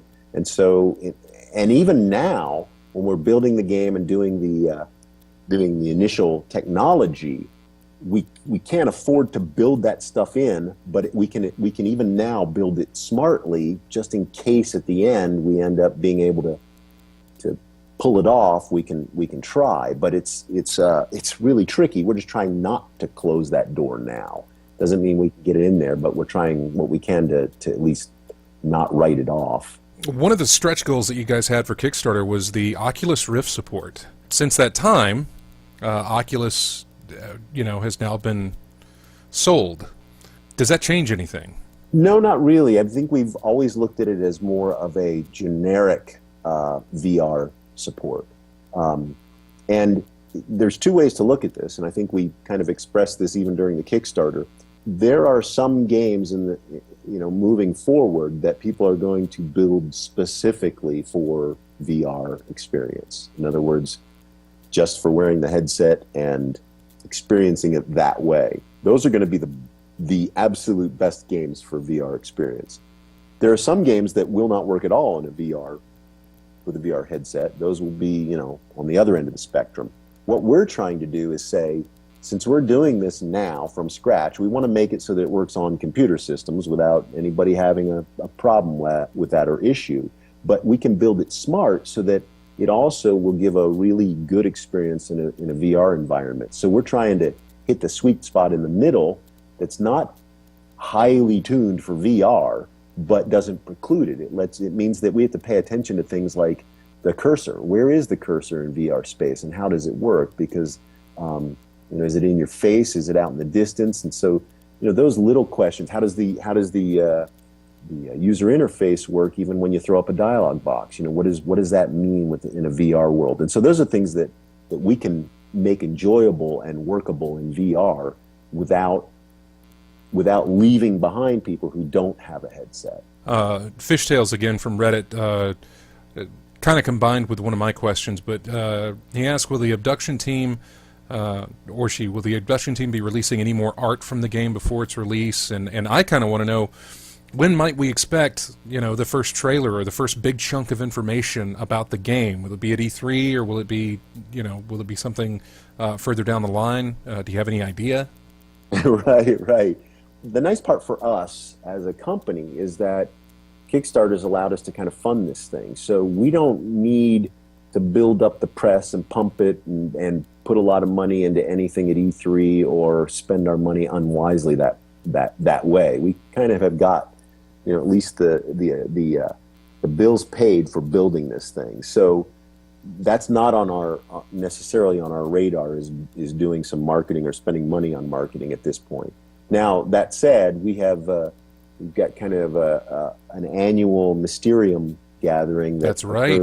occurs in Spokane this year, and so that's fun for us because the timing for us for that will probably allow us to show some things to that group of people first, and then make it public afterwards. But yeah, we're generating lots of visuals and lots of really cool drawings and designs. We just are trying to tread lightly and use them wisely, and I think just so that the whole game feels fresh and wonderful when people jump into it. So I mean, just from a off the cuff answering that question is, Mysterium is probably the thing we've got more targets on than anything for trying to show people just a glimpse of what we've got going. I almost forgot this question from Fourth Guy from Reddit. Obduction for Linux systems, is that in the works or what? It is only in that the Unreal Engine has announced support for it, and we said that was a key component in whether or not we could support it. So yeah, that's a big turning point as far as being able to handle Linux. So, but there's more than that, and I'll tell you what the biggest issue is, because we've had this discussion at the office, and believe me, we've got guys who would like a Linux port at the office. It's the quality control. It's how much do we test and what combination of systems do we test on Linux, and how much can we afford to test on that? Mm-hmm. Once again, this is a fairly, I mean, in all things considered, a fairly low budget production for a AAA, and we really would like it to be AAA. That's what we're thinking. But $1 million essentially to build that is tight, and so we have to work smart, and we don't want to pull in too many platforms that then pull from some of our other development. So you can imagine, I mean, if you've got a Linux machine and you like to kludge together a bunch of a graphics card and a motherboard and all those things, well, we've got to test that to make sure it works, and what speed and how much RAM and all those same questions that we've got to answer on the PC and the Mac side, then we've got to test on the Linux side as well. So it's very possible that we do output a Linux build because the engine will do it. Boom, we push a button and Linux comes out, and we make that available to the community, to the people who want that. But they might be more responsible for bringing their system to a point where it can play it, rather than us trying to work the other way around just because there's so many variables. Well, Rand, I really appreciate your time on this. Thank you so much for talking to us about Obduction, and of course, like I said, getting a chance. There's very few people who put this fanboyish thing in me, but it's always out of this, these experiences that I had with these games that you created, that have left an impression on me since the very first time that I ever played them, and it's just amazing to me. Again, you go back to think that you never thought you'd put your game on a phone. I go back to think that I never would have gotten to talk to the guy that made this game. I can remember sitting in the dark, because that's how I played your games. I turned off all the lights, turned up the volume, played it in the dark, and went for as much immersion as possible that you could get out of a CRT, by the way. Right. So a very small CRT as well at that time, and tried to go for as much immersion as possible, and did the trick to transport me into that world and shape me with how I enjoyed the games that I enjoyed and how I looked at the games that I played. So it's a big deal for me. It even went beyond the games, because I can remember looking at a picture in a magazine. It had no title or anything. I guess it was just a preview of something that was further in the pages, or it was an ad or something like that. And all it was this. It was a picture from Myst 4, Revelation, and it was a picture of the little. I can't even remember the name of it, but it was at night, and it was out in that area where. Oh gosh, I can't remember. It was before you. It was before you took the elevator down from where the little kind of city is. Not really a city, but it's a little village type place. Right, But anyway, right. it was that, and I remember seeing that picture and I said, "That's very Myst-like. What is that?" And I flipped to it and I was like, "I dead on. I knew what it was. You guys have this. You guys have this architecture. You have this style." Yeah, Of the yeah. way that you build worlds and build the buildings in those worlds, and the way you shape the lands, that is just held on to me since the first time I've ever seen them. So it's always been one of those things. If I ever had enough money to buy a home, I would and build a home, I would shape it after something from those games, just for the fact of how much I love them, and always wanted I always wanted to live in them. Oh yeah. So, oh yeah. Well, yeah. Thanks so much for that. I mean, but I think you just share the same desires so many of us share. I mean, it's so interesting for any of us to be able to explore these alternate worlds. I think that's what is so amazing. What Myst kind of tweaked in you, that same feeling of, oh my gosh, I get to go to this place. yeah. I mean, I think that's. I still think, by the way, that interactive entertainment still has some amazing growth in this area. I think we've only, touched the surface, that it's still in some very early ages with what it has to offer. And I look for some amazing things in the future. Hopefully Obduction is one of them, but actually from other people as kind of this whole idea of exploring new worlds kind of hopefully matures even more and offers us more places to go. I would love that. Yeah. Well, again, thank you so much for being with us, and we look forward to the next update. And of course, Mysterium, which I'm as much as what you were saying, I'm thinking that's when we'll hear some more information about Obduction. Hopefully some really big news coming out of that. But thank you so much for being with us, and we really appreciate it. Thank you, Scott. This was fun. Appreciate it. And we'll be right back with more in-game chat in just a moment.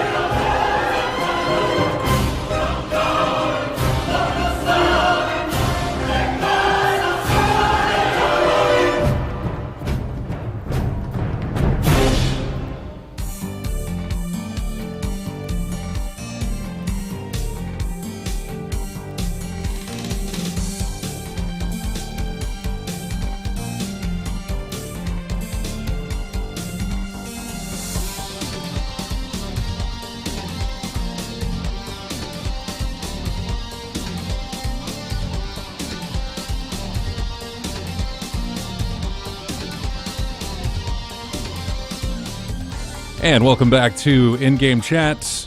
Earlier in that segment, you heard our interview with Rand Miller. That interview was actually about 45 minutes long, and we did some editing on that. There's a good 10-minute chunk of interview that you did not get to hear, but if you go back and watch the video when we put it out later this week and we put it on iTunes, just stick around until the end of the show, and we'll put those 10 minutes on there for everybody, because there was a lot of questions that we had asked about Myst and Riven and a bunch of other stuff, and a really cool story about Disney that you should really listen for. Disney and Myst. Interesting thing there. But anyway, welcome back to the show. If you're watching the show live on CamFeed, you see that James has joined us. If you are listening to the show, James has joined us. So welcome back for the last 15 minutes of the show. Hey, thank you. Yes. Play anything? We covered that. Play Yeah, anything? no, I did. Actually, I've had a... I had a busy week with games. I had the 2 days of Batman, and then I had the day of the interview in the pinball. Are we talking about tables. you or me? No, we're talking about you. Okay. Whatever. Even Yeah, 15 minutes. yeah, Go. no, it doesn't... Doesn't do you any good.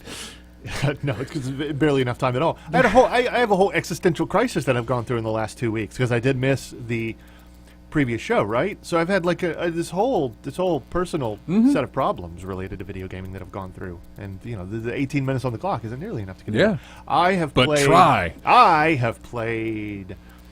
I have played Wind Waker. Wow. I have played Metal Gear Solid 3. Thinking Really? about doing that. Yeah, I have played Little Zone of the Enders.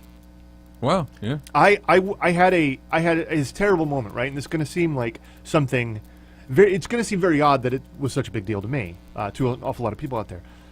I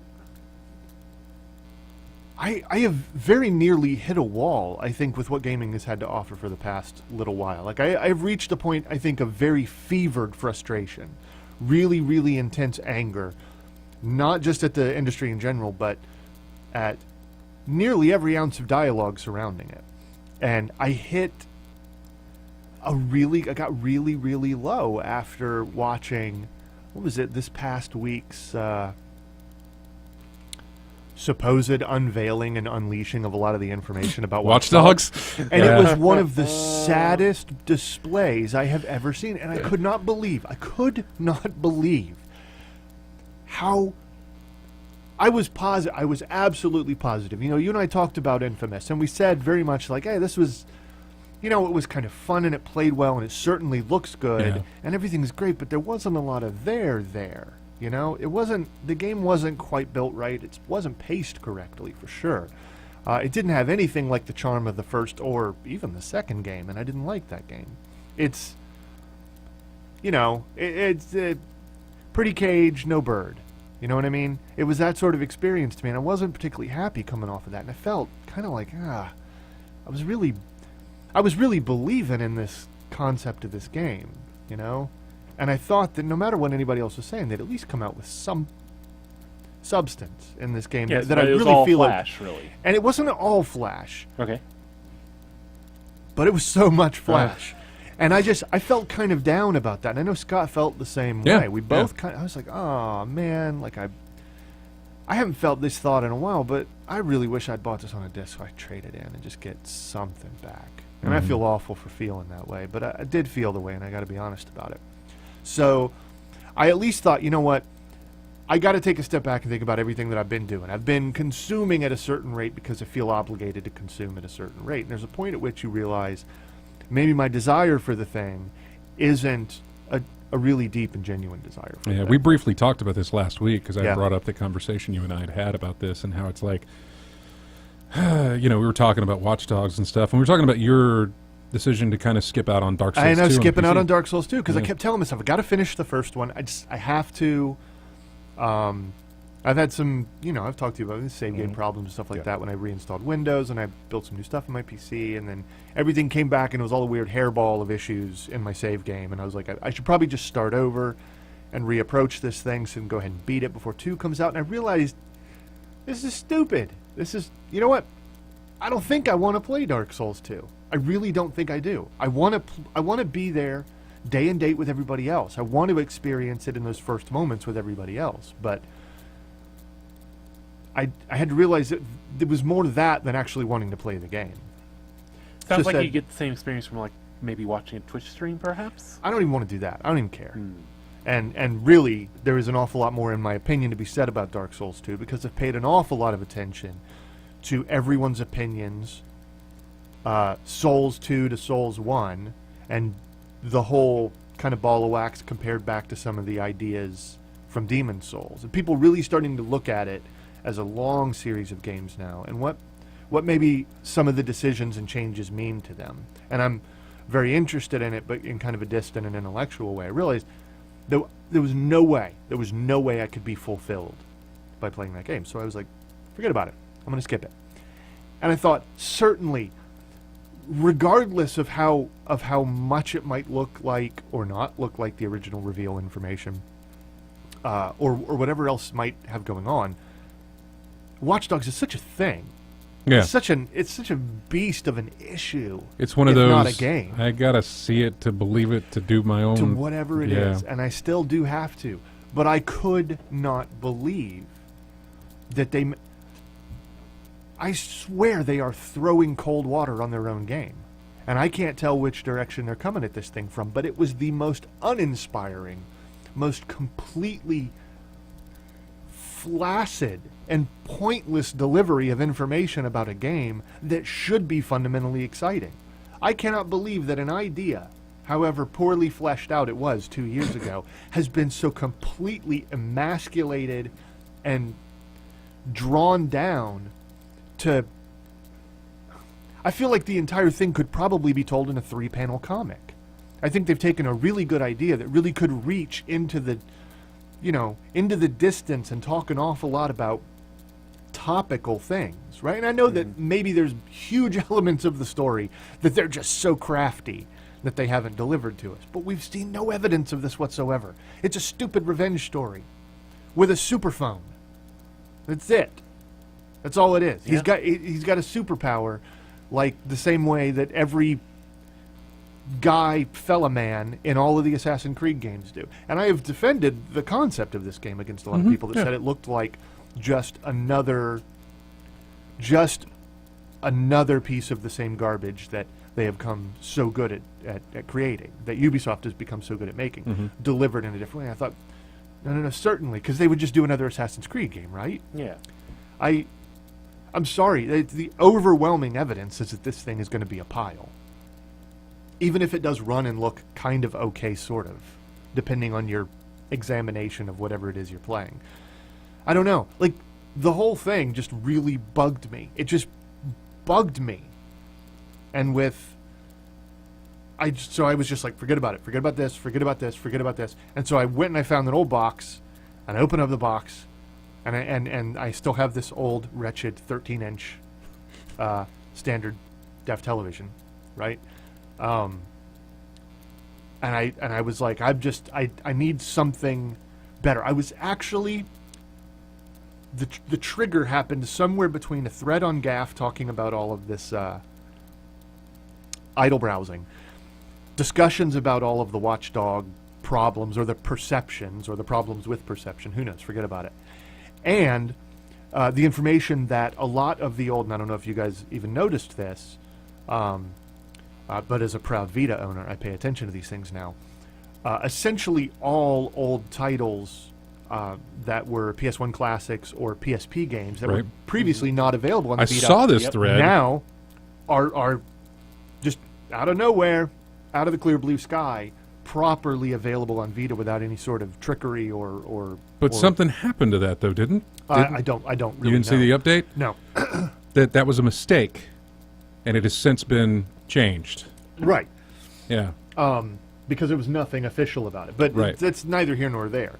The point is that I started kind of diving into all of these old classic things and started looking at these and realizing that there is a significant portion of things that I never got a chance to play previously for various reasons. Often because a game would come out at the end of a particular console cycle and I was more interested in moving forward.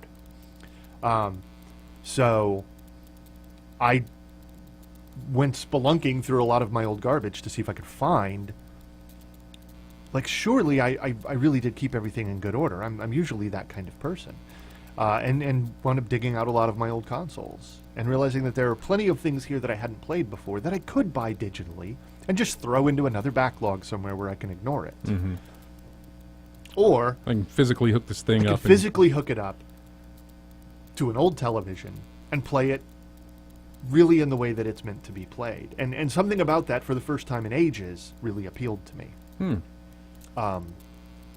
Because it puts it in it is in an entirely different field of activity. You know, when you're playing with that actual controller, playing on that actual system with, on that actual television, completely offline, completely separated from everything that is a part and parcel of how and why I create backlogs. Yeah.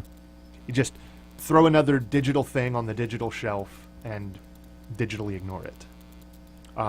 I can look at these things. I mean, it doesn't mean I'm reverting all my No, I understand. forever opinions about everything, but it felt very cleansing. It was like some kind of emotional colonic or something. I don't know. It felt really, really great.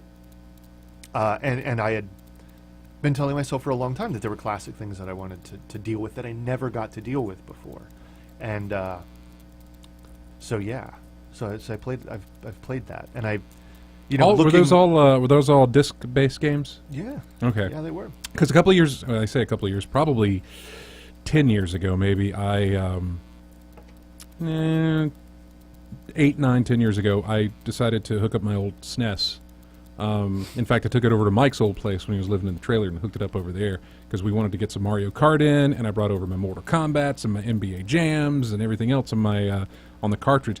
Couldn't get a single one of them to work It was all fuzzy and nasty on the screen and stuff. Really? Like we could, yeah. So I was like, man, it really annoyed me. But yeah, the disc stuff probably still works. And I've got a bunch of old PS2 games. Everything worked Yeah. perfectly fine. Still have my memory cards. I had clearly kept everything in decent enough shape. I'm missing, couldn't hook up my Dreamcast or my Saturn because I'm actually missing connectivity stuff, and I don't even think I have any Saturn games anymore. Yeah, sadly. I've still got all my Dreamcast stuff. I've still got a box full of the keyboard that came with it and everything Right. else. Yeah, I've still got the Dreamcast. And I also I realized like if I'm being really honest, and I'm really looking forward, say, over the course of the next 6 months, and everything that's expected to be delivered over the course of the next 6 months. There's some things, right? There's some minor things, and the minor things are of greater interest to me by far than the major things, as we know them, at least at this point. And clearly, we're going to learn a lot more in about 6 weeks. Yeah. But I realized there isn't anything. There is almost nothing. There is Yes. very, very little. Yeah. No. And I'm with you. That's kind of why I brought the Xbox One for you. Well, 'Cause and we're it's- like, yeah, here, no, go no, ahead, yeah. get some time with this, because there's guess absolutely what? nothing here I care about. There's a nice drought of Yeah. nothing, and Watch Dogs is like not even on. Watch Dogs is not in my excitement box like it should be. You know? It used to be. I understand. It's not. It's just not there anymore. It's coming out. It's something I'm aware of, and it's something I really want to play to kind of get my own assessment of it and see. But it's not one of those. I can't wait to put in a bunch of time with this, like I do with some other stuff. So it's like I've got a drought of nothing going on, and we talked about this. Time for me to jump into Witcher 2. So, Right. to clear that out so I can be ready for 3, and time for me to do anything else. You and I have our Steam stuff connected up, so Which is, I mean, it's good for me. There are things there. And when I talk about my backlog and the need to clear it, and this is about the 1,000th time we've all moaned about our backlogs, but it is a legitimately good time. Not even just because it's there and there isn't a lot of new coming out, but because I find myself actively repulsed by the new. There's some, I don't know, man, there's some wavelength, some dirty energy in the conversation right now that I don't think is doing anybody an awful lot of favors. it just feels barren out there, even It after. feels not only barren, but it's also the relationship that we have with the new and the relationship that the new has with us. I think you allow yourself a little bit of sanitary point of view, a sanitary perspective, and you look at something like the entire period of time when Titanfall was awaited and then released. And I can't find a genuine thought and genuine emotion, or I can't identify one to save my life. Mhm. And I find that that's almost everywhere. I can't find or identify one related to Watch Dogs either. I know that I'm going to have a look at it, Yeah. but I don't, at this point, I don't care. Unless I can find somebody practically giving it away the way they did Thief, I don't care how much better it looks on my PC. I Yeah. just don't think I'm going to be throwing down and involving myself in that. W. Matthew keeps wanting to mention Child of Light, and that's great. Child of Light is I need to look into that more.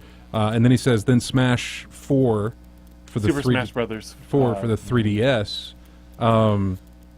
There's there's 2. For you, Yeah. there's 2 titles. For me, probably, if I had to pick anyone out of there, I'm not a Smash Brothers guy, so it'd have to be Child of Light. So maybe for me, that's one. But that's one in a vast array of nothing. Well, and it's not if even- it's even that. So And again, for me personally, I want to make it clear, this isn't so much about a drought of titles. We all know where we are. We know intellectually where we are. Not only is it a new console generation, but this is the fallout of having both consoles launch simultaneously. There isn't that offset rhythm. PS4 comes out this year, and then the new Xbox comes out the next year, or vice versa, where you got like kind of this constant march of matching pace and then trying to develop and all the stuff. They both came out. They both had a few titles at launch. They both had their big hits in the spring, and then they go dry. And it's just before E3, and we always get more stuff immediately. Like, it's going to be fine. But it's as much to do with the spirit of the drought as it is to do with the actual lack of new games. Yeah. There is a really kind of dire feeling in the industry right now, and it's around. It's in the conversation amongst fans. It's in the marketing and the reproach from people in the press and development. It's certainly in the sales model, and you can thankfully escape it. There actually is a safe room Yeah. that isn't connected to the internet, that isn't a part of the conversation, that will not report your exact level of enjoyment to the rest of the world and force a conversation that you didn't want in the first place. You can simply put a stupid plastic disc in a stupid plastic thing and stupid enjoy yourself, I Yeah. guess. And this is all, I don't know. I think I'm going to spend my savings on a Wii. Because I want to play things on Virtual Console. That's a good point. So there. I can let you use my. Well, you've already got. Do you still have Matt's? No. Oh, you give it back to him. I was like, All get this out of here. Yeah, I was gonna say I can get mine because I can get you mine. Thanks everybody for joining us in the chat room, as well as everybody listening on the stream or even on the radio. Thanks to everybody who grabs us each week from iTunes or however you get our show for later use. We really appreciate it. Go to ingamechat.net. You can join us on Twitter, Facebook, our forums at colonyofgamers.com. Subscribe to our YouTube channel, and if you're on Steam, we got a Steam group you can join up with over there and play games with us and other listeners. If you are currently listening to the if you're listening to this on YouTube or watching this on YouTube, stick around. We've got the rest of that Rand Miller interview. If you're listening to this on the iTunes podcast version of this, stick around because that extra content for the Rand Miller interview is coming up next.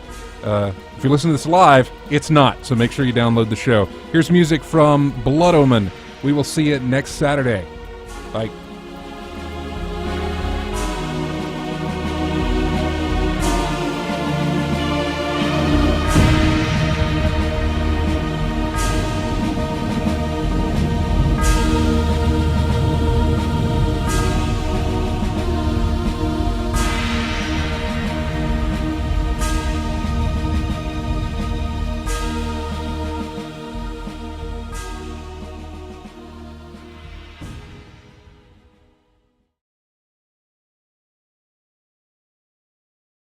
All right, well, that's all of my abduction questions. Would you be interested in answering some Myst Riven non-abduction questions? Because when I told people I was going to be talking to you, I got some abduction stuff, but I also got a lot of, questions about Myst and Riven. No, that's great. In case you couldn't tell, I love to talk. It's wonderful. I just go on and on. So yeah, that's great. It's wonderful. Just a few questions here. I'm gonna start with. We'll go back to Fishtails again from Reddit. What are your thoughts on the Starry Expanse project?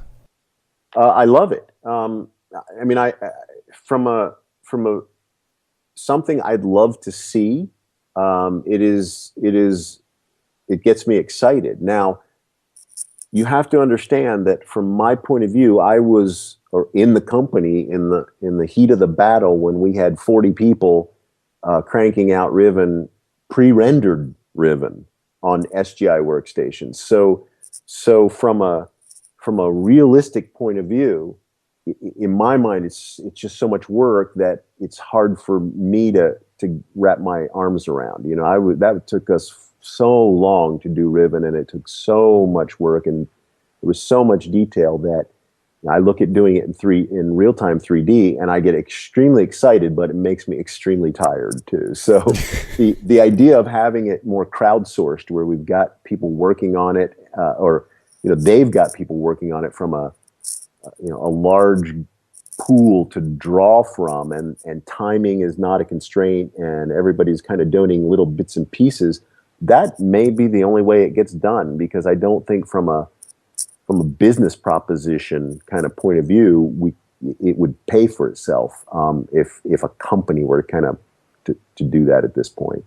Once again, don't get me wrong, I don't close doors, in case I didn't make that clear earlier. Yeah. So I love to keep doors open. It's just at this point that's kind of the my mind on all that, and so I'm really pleased with what they're doing. I mean, the bottom line is go, more power to them. Wish we could help as much as possible, because that's maybe the only way it gets done. Finryer119, I guess I'm pronouncing that probably completely wrong, from Reddit says, are there any plans to port Myst or Riven to Android? We discussed that quite a bit. Actually, just came up this week at the office again. There are plans.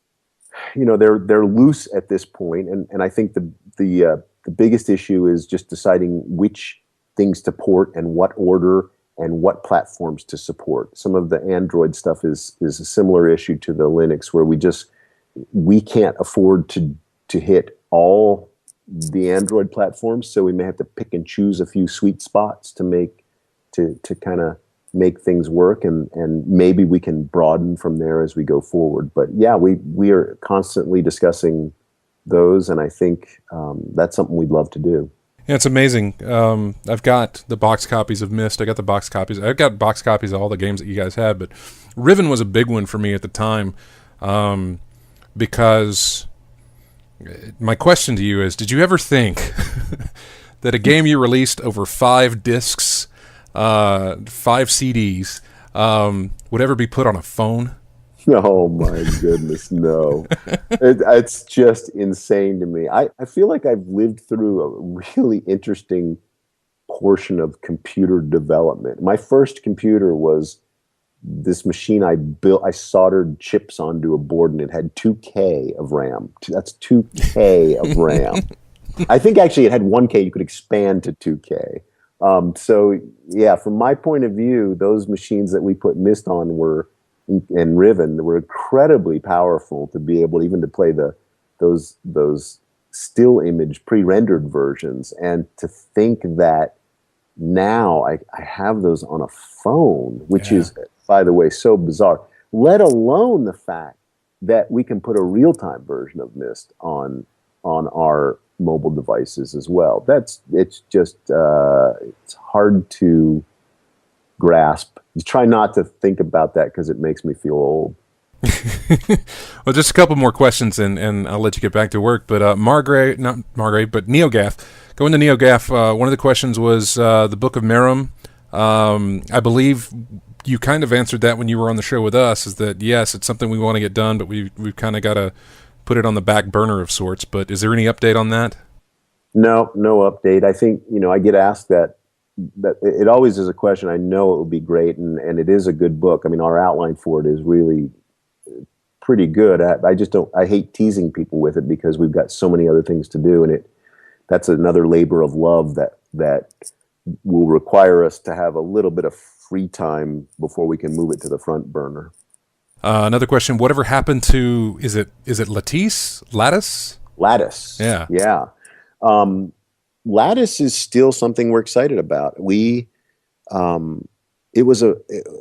whole concept of it was really interesting. We kind of turned things upside down and looked at real-time entertainment in an entirely different light, kind of abusing the tools, and came up with this idea of Lattice.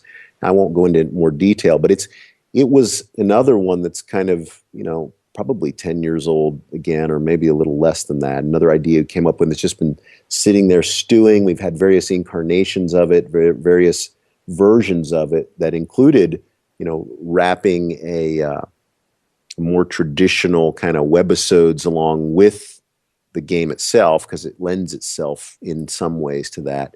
But that's one that, again, it's just an opportunity to do it. And depending on how Obduction does and how it's received and how much it generates, I don't think any of us, we look at Obduction as not a way to get rich, but as a way to kind of lead to the next projects that we want to do. And so I kind of started the conversation saying it feels like we're pulling ourselves up by our bootstraps. In a lot of ways, that's what we did, and we got to Myst, and Myst's success allowed us to do Riven. We didn't buy a lot of sports cars and islands in the Caribbean, but we were able to fund the next thing, and so that would be great for Lattice to be one of those. Well, speaking of islands, I read something just recently that apparently there was that Disney had this idea of some island that they couldn't use anymore that they had down at one of their theme parks, right? And making it something based off of the Myst Island. Yeah, that was a really interesting idea. I think it was Discovery Island, is what it was called, maybe. But we actually, my brother and I went down and toured the island at one point. We went down with some people there at Disney who we were working with who would have loved to see this whole thing kind of take place. Yeah. It felt like a really good fit for Disney to kind of take over the Myst franchise in some ways, and we didn't know what that meant exactly, but obviously, boy, having a real themed Myst-like area felt like something that Disney could do incredibly well. So yeah, there were a lot of, I think, designs, probably more designs than what my brother and I even realized. I mean, I think they did a lot of stuff in the back room and came up with a lot of proposals and concepts. And we heard a few of them and went down and saw where it would be. But it just kind of sputtered out, and my recollections of it are starting to fade. But I think there was some little bit of miscommunication with regard to people thinking that there had to be a movie involved too, and we didn't we didn't know what the movie was other than the novels. We knew those would make good movies. But anyway, it was all on good terms, and we had it all seemed like a great idea. Still does seem like a great idea. It fascinates me to think that there could have been something physical connected to that world. The island itself is amazing. I mean, there were portions we walked on that just reminded us of Channelwood. It was these little wooden walkways over the water with large trees coming up out of it. It was like, oh my goodness. I mean, it's here ready to do some interesting work and make happen. So the other part of it, I think, that would have been fun, and this is something I think we discussed, was making a bigger game, having something that turned.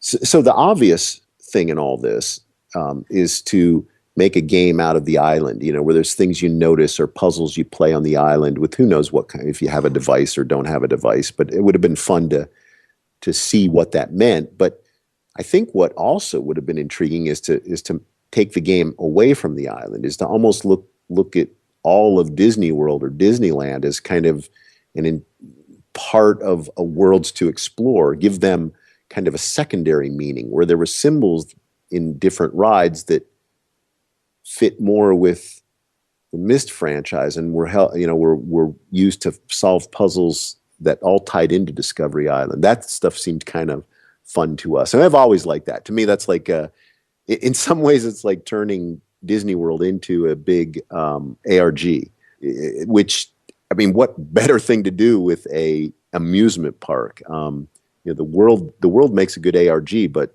boy, Disney World or Disneyland would make even a better one.